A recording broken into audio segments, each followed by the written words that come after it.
Pada suasana malam yang sunyi di kota Mekah, lebih dari 1400 tahun yang lalu, bintang-bintang bertaburan di langit. Angin gurun bertiup pelan, dan rumah-rumah Quraisy tertutup rapat dalam gelapnya malam. Namun, di salah satu sudut kota, sekelompok pemuda dari berbagai kabilah Quraisy sedang berkumpul dengan mata penuh amarah. Mereka bukan sedang merencanakan pesta atau perjalanan dagang, melainkan sebuah rencana besar. Rencana menghapus satu nama yang mereka anggap ancaman terbesar bagi tradisi nenek moyang mereka, Muhammad bin Abdullah. Sejak beliau mengumumkan risalah Islam, kehidupan Mekah tidak pernah lagi sama. Seruan tauhid yang sederhana namun menggetarkan hati itu dianggap mengguncang fondasi kekuasaan Quraisy. Kaum lemah dan tertindas menemukan cahaya, sementara para pembesar Quraisy merasa martabat, harta dan pengaruh mereka terancam. Maka malam itu sebuah keputusan kejam telah diambil.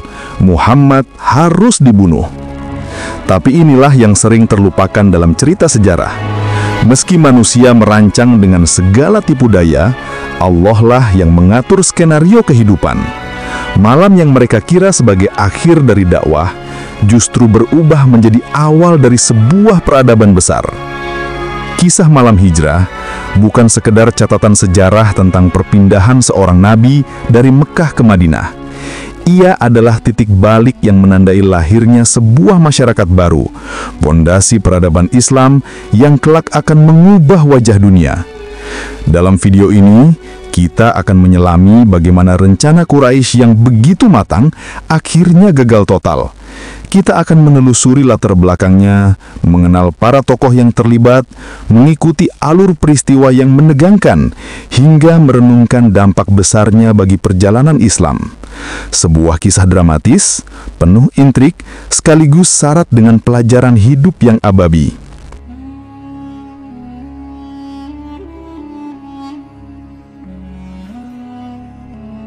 Untuk benar-benar memahami peristiwa dramatis malam hijrah, saat Quraisy merencanakan pembunuhan Nabi Muhammad SAW, kita perlu menengok lebih jauh ke belakang, menelusuri suasana sosial, politik, dan spiritual di Mekah pada masa itu. Mekah bukanlah kota biasa. Ia adalah pusat perdagangan internasional di Jazirah Arab, tempat bertemunya para pedagang dari Yaman, Syam, hingga Persia. Lebih dari itu, Mekah adalah rumah bagi Ka'bah, bangunan suci peninggalan Nabi Ibrahim dan Nabi Ismail, yang menjadi pusat spiritualitas bangsa Arab. Namun kesucian itu telah lama ternodai oleh berhala-berhala yang dipasang di sekelilingnya. Lebih dari 360 patung berdiri di sekitar Ka'bah, disembah oleh kabilah-kabilah Arab.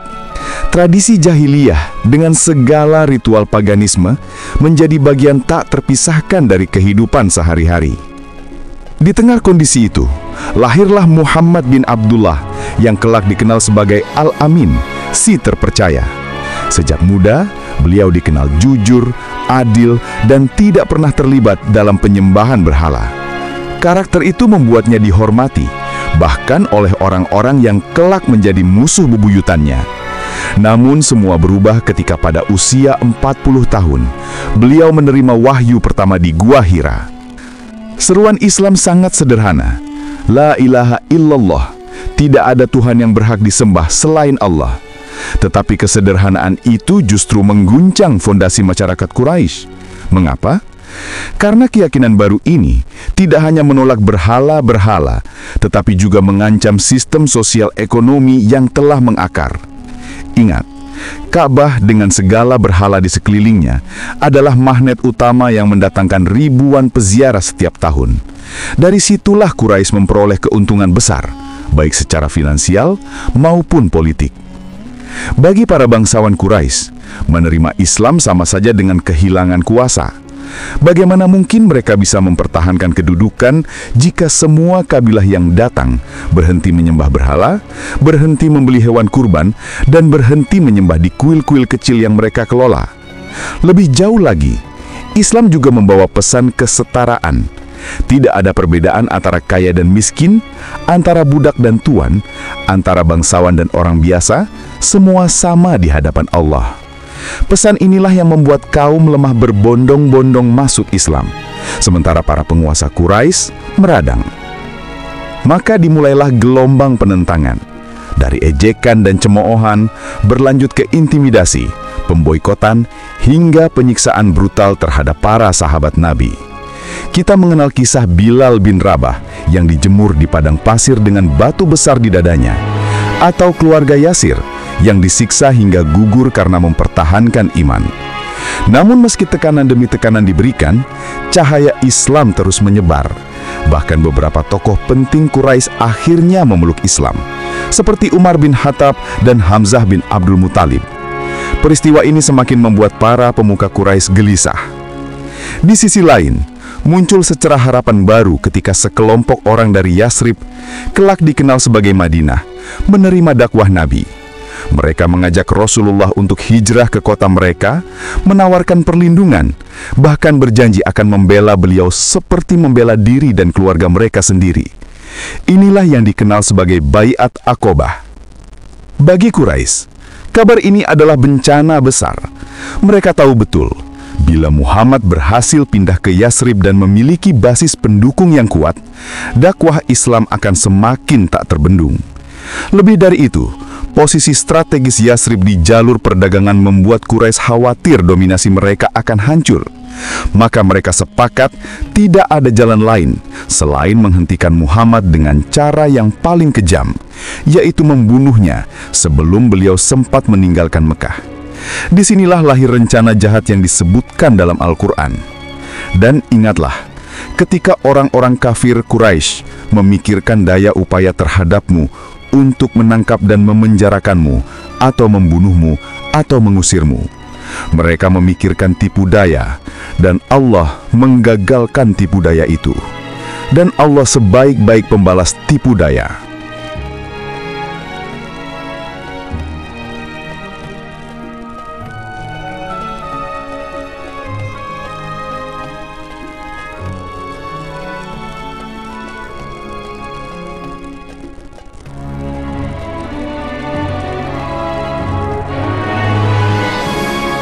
Malam itu, suasana Mekah terasa mencekam. Di rumah Nabi Muhammad SAW, lampu minyak menyala redup. Sementara di luar, sekelompok pemuda Quraisy mengepung dengan senjata di tangan. Mereka telah bersepakat dalam pertemuan di Darun Nadwah, majelis elit Quraisy, untuk menuntaskan satu misi, membunuh Muhammad secara serentak, agar darahnya ditanggung semua kabilah. Mereka menunggu dengan sabar, yakin malam itu adalah akhir dari dakwah Islam. Pedang mereka sudah terhunus, mata mereka tajam mengawasi setiap sudut rumah. Mereka tidak tahu, di dalam rumah itu sedang berlangsung skenario ilahi yang akan mengubah jalannya sejarah. Ali tidur di ranjang Nabi. Nabi SAW dengan tenang memanggil Ali bin Abi Thalib. Beliau meminta Ali tidur di ranjangnya, menutupi dirinya dengan kain hijau khas Nabi. Tanpa ragu, Ali menerima tugas itu. Bayangkan, keberanian seorang pemuda belasan tahun yang siap menghadapi maut demi melindungi Rasulullah. Saat malam semakin larut, para pemuda Quraisy yakin Nabi sudah terlelap. Mereka bersiap menyerbu. Namun, seketika Allah menutup pandangan mereka. Nabi keluar dengan tenang, mengambil segenggam tanah, lalu menaburkannya ke arah wajah mereka sambil membaca ayat. Dan kami jadikan di depan mereka sekat, dan di belakang mereka sekat. Lalu kami tutup penglihatan mereka, maka mereka tidak dapat melihat. Tanpa mereka sadari, Nabi telah berjalan meninggalkan rumah, sementara Ali tetap berbaring di ranjang. Saat mereka menyerbu, yang mereka dapati hanyalah Ali, bukan Muhammad. Kegemparan pun terjadi. Rencana matang itu gagal seketika. Menuju Gua Sur. Nabi tidak langsung berangkat ke Madinah. Beliau memilih jalan berbeda dari biasanya untuk menghindari pengejaran. Bersama Abu Bakar As-Siddiq, beliau menuju selatan ke arah Gua Sur. arah yang berlawanan dari Madinah. Strategi ini mengecoh Quraisy yang menyangka beliau pasti langsung menuju utara. Di Gua Sur, Nabi dan Abu Bakar bersembunyi selama 3 hari. Selama itu, putri Abu Bakar, Asma binti Abu Bakar, dengan penuh keberanian mensuplai makanan, sementara Abdullah bin Abu Bakar mengumpulkan informasi dari kota. Seorang budak setia, Amir bin Fuhairah, mengembalakan kambing melewati jejak Asma agar tidak tercium. Malam-malam di gua itu penuh ketegangan. Para pengejar Quraisy bahkan sampai mendekati mulut gua. Abu Bakar yang melihat mereka begitu dekat berbisik cemas, "Wahai Rasulullah, jika mereka hanya menundukkan kepala, niscaya mereka akan melihat kita." Nabi menenangkan sahabatnya dengan kalimat abadi, "Jangan bersedih, sesungguhnya Allah bersama kita." Keyakinan itu membuat Abu Bakar kembali tenang. Allah menurunkan perlindungannya. Menurut riwayat, laba-laba membuat sarang di mulut gua dan burung bertelur di sana, sehingga para pengejar mengira gua itu kosong sejak lama. Perjalanan panjang ke Madinah. Setelah keadaan aman, Nabi dan Abu Bakar melanjutkan perjalanan. Mereka menyewa seorang penunjuk jalan ahli bernama Abdullah bin Uraikid, meskipun ia masih musyrik. Pilihan ini menunjukkan kebijaksanaan Nabi. Beliau memanfaatkan keahlian siapapun selama bisa dipercaya. Perjalanan menuju Madinah bukanlah hal mudah. Padang pasir yang panas, ancaman dari Quraisy, dan bahaya di sepanjang jalan mengintai. Bahkan, Quraisy mengumumkan sayembara.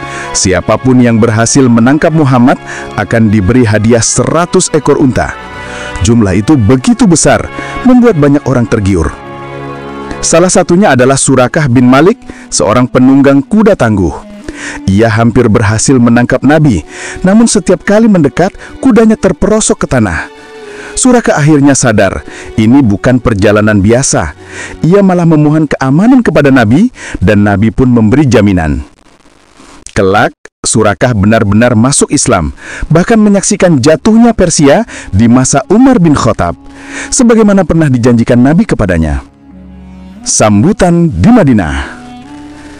Setelah menempuh perjalanan melelahkan, tibalah Nabi di Yasrib. Penduduk Ansor menyambut beliau dengan gembira, penuh sukacita dan nyanyian doa. Hijrah pun resmi dimulai. Bukan sekedar perpindahan fisik, tetapi transformasi besar.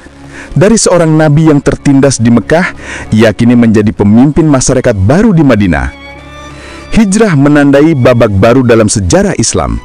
Di sanalah terbentuk Piagam Madinah, sebuah konstitusi awal yang mengatur kehidupan bersama antara Muslim, Yahudi, dan kelompok lain. Dari kota itu pula, Islam menyebar hingga akhirnya menaklukkan hati manusia di seluruh dunia.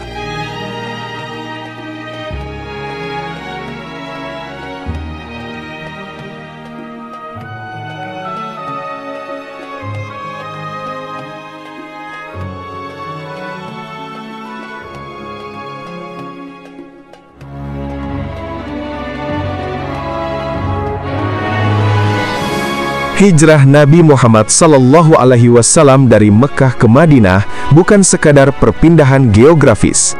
Ia adalah titik balik yang menentukan arah sejarah, tidak hanya bagi umat Islam, tetapi juga bagi peradaban dunia.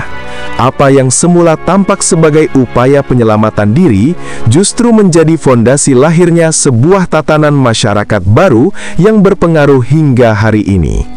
Dampak paling nyata dari hijrah adalah lahirnya komunitas Islam yang terorganisir secara politik dan sosial. Di Madinah, Nabi SAW tidak lagi hanya seorang nabi yang berdakwah secara sembunyi-sembunyi, tetapi juga seorang pemimpin negara. Beliau membentuk Piagam Madinah, dokumen sosial politik yang menjadi semacam konstitusi pertama di dunia Islam.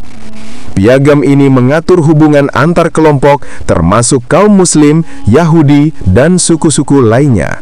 Semua pihak diikat dalam kesepakatan hidup berdampingan, membela kota bersama jika ada serangan, serta menjaga keadilan di antara warga.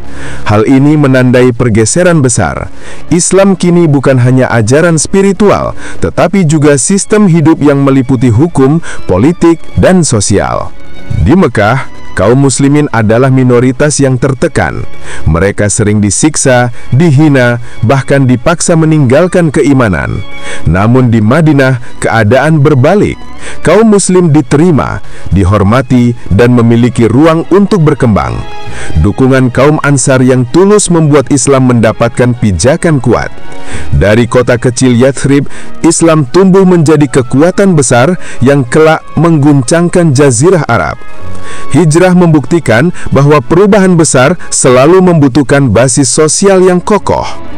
Hijrah juga mempersatukan dua kelompok besar, yaitu Muhajirin, pendatang dari Mekah, dan Ansar, penduduk Madinah. Nabi SAW mempersaudarakan mereka satu persatu. Seorang muhajir dipasangkan dengan seorang ansar, bukan hanya dalam ikatan pertemanan, tetapi juga saling berbagi harta, rumah, dan kasih sayang. Ikatan ini menjadi pondasi kekuatan umat Islam. Ia mengajarkan bahwa perjuangan tidak hanya bertumpu pada keimanan pribadi, tetapi juga solidaritas sosial. Hijrah tidak hanya mengubah peta politik, tetapi juga orientasi spiritual umat Islam. Dari sinilah perintah sholat menghadap ke arah Ka'bah di Mekah diturunkan, menggantikan kiblat sebelumnya ke Baitul Maqdis. Perubahan ini menegaskan identitas umat Islam sebagai komunitas mandiri dengan arah ibadah yang jelas. Selain itu, hijrah menandai awal sistem kalender Islam. Khalifah Umar bin Khattab kemudian menjadikan tahun hijrah sebagai penanggalan resmi umat Islam karena dianggap sebagai momen lahirnya peradaban Islam secara nyata. Dari Madinah, Islam berkembang menjadi kekuatan global. Hanya dalam waktu 10 tahun setelah hijrah, Nabi berhasil menyatukan seluruh Jazirah Arab. Setelah wafatnya beliau, para khalifah melanjutkan perjuangan hingga Islam menyebar ke Persia, Romawi, Mesir, dan seterusnya. Hijrah adalah fondasi dari semua pencapaian itu. Tanpa keberhasilan hijrah, dakwah mungkin akan terus terhimpit di Mekah, dan Islam tidak akan pernah memiliki ruang untuk tumbuh menjadi peradaban. Lebih dari sekadar peristiwa sejarah, hijrah menjadi simbol perjuangan abadi. Ia mengajarkan bahwa perubahan besar seringkali lahir dari pengorbanan, keberanian, dan keyakinan pada pertolongan Allah. Firman Allah menegaskan, barang siapa berhijrah di jalan Allah, niscaya ia mendapati di bumi ini tempat hijrah yang luas dan rizki yang banyak. Barang siapa keluar dari rumahnya dengan maksud berhijrah kepada Allah dan Rasul-Nya, kemudian kematian menimpanya, maka sungguh pahalanya telah ditetapkan di sisi Allah. Quran Surat An-Nisa ayat 100. Ayat ini menegaskan bahwa hijrah adalah simbol totalitas pengorbanan demi kebenaran. Dampak hijrah tidak berhenti di abad ke-7. Hingga kini, ia tetap relevan sebagai inspirasi. Umat Islam mungkin tidak lagi berhijrah secara fisik dari satu kota ke kota lain, tetapi kita terus dituntut untuk berhijrah dalam makna spiritual dan moral.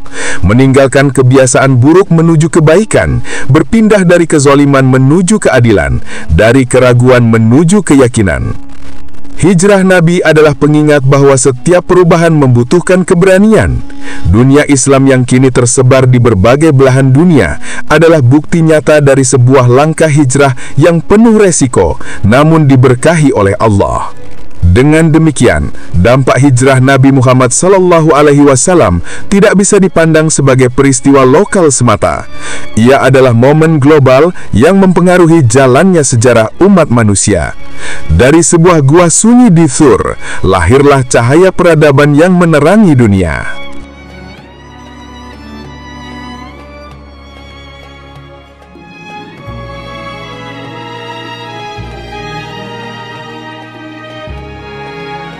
Sahabat sekalian, jika kita kembali merenungkan kisah hijrah Nabi Muhammad SAW, ada satu hal yang jelas. Hijrah bukan sekedar perjalanan dari Mekah ke Madinah, bukan sekedar perpindahan tempat tinggal untuk menyelamatkan diri. Hijrah adalah simbol perubahan besar dalam hidup. Perubahan yang menuntut pengorbanan, keberanian, dan keyakinan penuh pada Allah. Bayangkan, pada malam itu Nabi Shallallahu Alaihi Wasallam keluar dari rumahnya dengan tenang, sementara para pembunuh telah mengepung. Beliau menaburkan tanah ke wajah mereka sambil membaca ayat-ayat Allah, lalu melangkah keluar dengan penuh tawakal.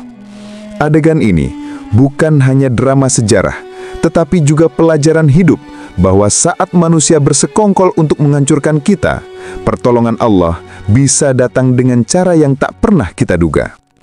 Gua Thur juga menyentuh hati Abu Bakar yang ketakutan, lalu Nabi menenangkannya dengan kalimat abadi, "Jangan bersedih, sesungguhnya Allah bersama kita." Kata-kata itu seolah menembus zaman, menjadi pengingat bagi siapa saja yang sedang terhimpit oleh ujian hidup. Sebesar apapun rasa takut, jika kita yakin Allah bersama kita, maka kita tidak pernah benar-benar sendiri. Refleksi terbesar dari hijrah adalah keberanian untuk meninggalkan sesuatu yang tidak diridhoi Allah menuju sesuatu yang lebih diridhoinya. Bagi kita hari ini, hijrah bisa bermakna meninggalkan kebiasaan buruk, meninggalkan lingkaran pertemanan yang menjerumuskan, meninggalkan rasa malas, pesimis, atau bahkan meninggalkan keraguan dalam iman. Hijrah adalah perjalanan batin kita masing-masing. Rasulullah Shallallahu Alaihi Wasallam bersabda, "Seorang muslim adalah orang yang kaum muslimin lainnya selamat dari lisan dan tangannya. Dan orang yang berhijrah adalah orang yang meninggalkan apa-apa yang dilarang oleh Allah." Hadis ini menegaskan, hijrah bukan hanya soal fisik, tetapi juga perubahan sikap, perilaku, dan hati. Mari kita bayangkan sejenak, seandainya malam itu Nabi tertangkap dan terbunuh, apa yang akan terjadi pada dakwah Islam? Mungkin kita hari ini tidak pernah mengenal Islam. Tapi Allah menjaga risalah ini dengan cara yang luar biasa. Itulah bukti bahwa agama ini bukan sekedar hasil usaha manusia, tetapi bagian dari rencana besar Allah. Sahabat sekalian, dari kisah ini kita belajar 3 hal penting. Hijrah menuntut pengorbanan, tidak ada perubahan tanpa meninggalkan zona nyaman. Hijrah menuntut keyakinan, tanpa iman yang kuat, langkah pertama pun terasa mustahil. Hijrah membawa keberkahan, meski sulit di awal, Allah selalu menyiapkan jalan yang lebih baik di ujungnya. Lalu bagaimana dengan kita hari ini? Apa yang sudah kita hijrahkan dalam hidup kita? Apakah kita masih terikat pada dosa-dosa lama? Apakah kita masih menunda-nunda kebaikan? Kisah Nabi mengajarkan, jangan menunggu keadaan sempurna untuk berubah. Nabi berhijrah justru di tengah ancaman maut, tetapi dari situlah lahir peradaban besar. Maka marilah kita mulai hijrah kita masing-masing, meski kecil, meski sederhana. Hijrah dari malas menuju rajin, dari lalai menuju taat, dari sombong menuju rendah hati. Setiap langkah kecil menuju Allah pasti dihitung sebagai amal besar. Sebagai penutup, mari kita ingat firman Allah. Sesungguhnya orang-orang yang beriman, orang-orang yang berhijrah, dan orang-orang yang berjihad di jalan Allah, mereka itulah yang mengharapkan rahmat Allah. Dan Allah Maha Pengampun lagi Maha Penyayang. Quran Surat Al-Baqarah ayat 218. Ayat ini adalah janji.